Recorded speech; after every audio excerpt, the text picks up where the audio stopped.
The number of German deliveries of goods fell sharply at the beginning of the year. In addition to the corona pandemic, this is also due to Brexit. The situation could worsen in the coming weeks and months. The news is tough. German exports to Great Britain fell by around a third in January compared to the previous year. I already reported about it the day before yesterday. If the preliminary figures from the Federal Statistical Office are confirmed, this would mean a serious setback in trading with one of the most important German trading partners. Did Brexit finally and permanently affect German-British trade relations? In fact, negative reports have been increasing since the beginning of the year.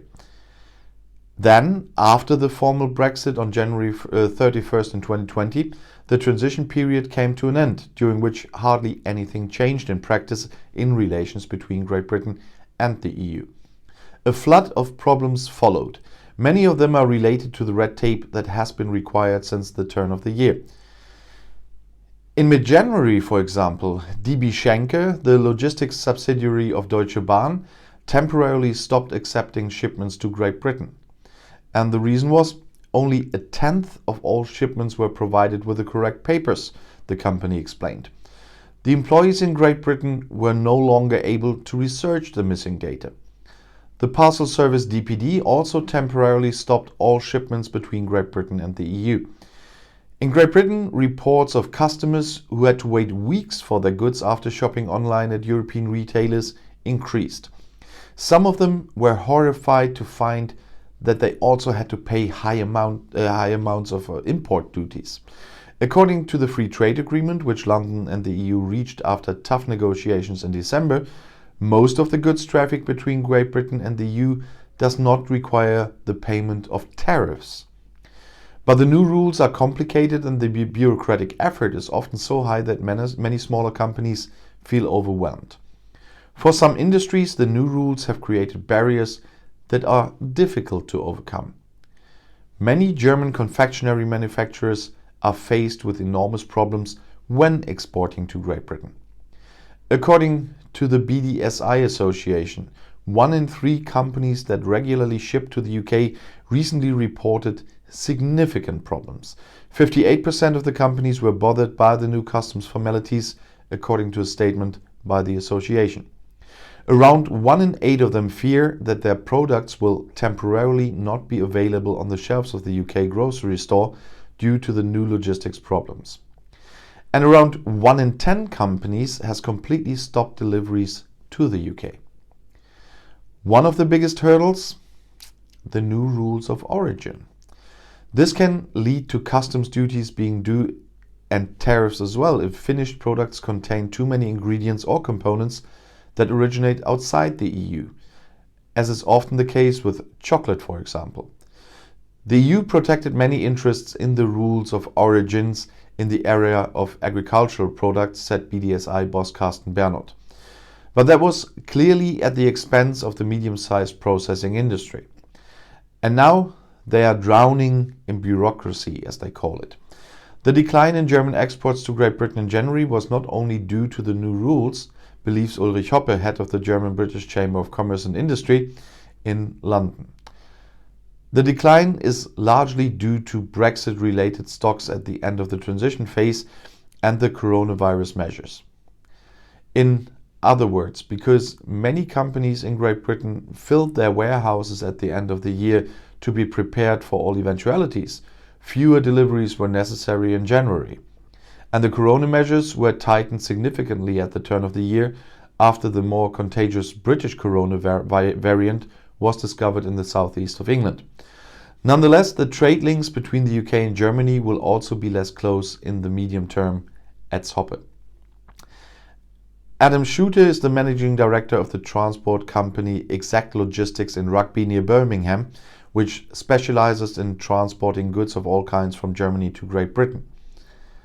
He confirms that there was a noticeable decline in January, but not by 30%, assures Schutte. The much bigger issue is that the market is changing as many smaller and some larger companies no longer want to serve the UK market.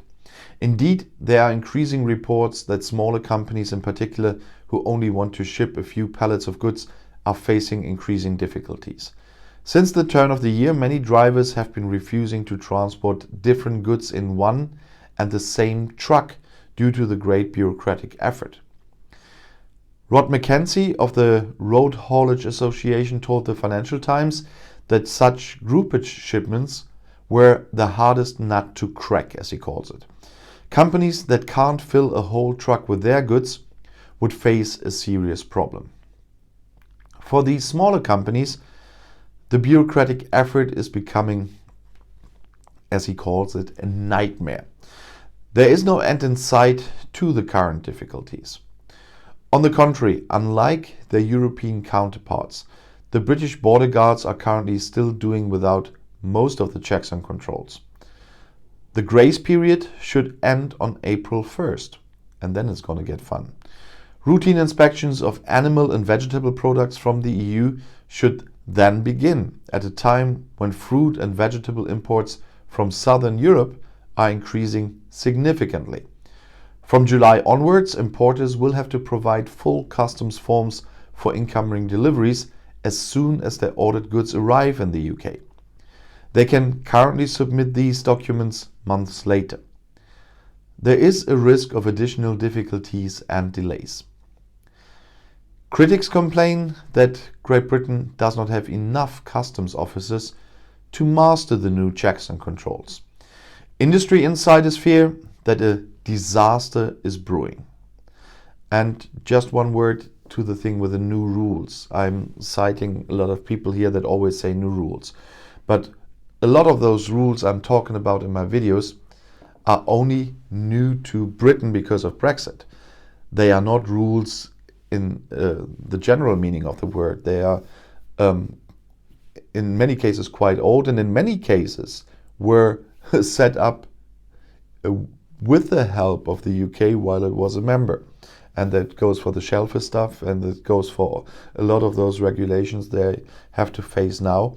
And so the rules are only new in the application to the UK, but the rules themselves are not new. I just wanted to make that one clear, because a lot of Brexiteers always come saying the EU put up those rules now as really new rules just to punish the UK. And that's crap, because those rules that apply now, that apply for third countries, for the EU everywhere, have been set up mostly with the help of the UK as a member. Just wanted to make that one clear.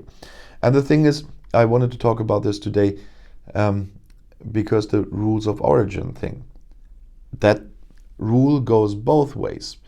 Of course, there are, I said with the example of chocolate, there are companies in Germany and the rest of the EU affected as well.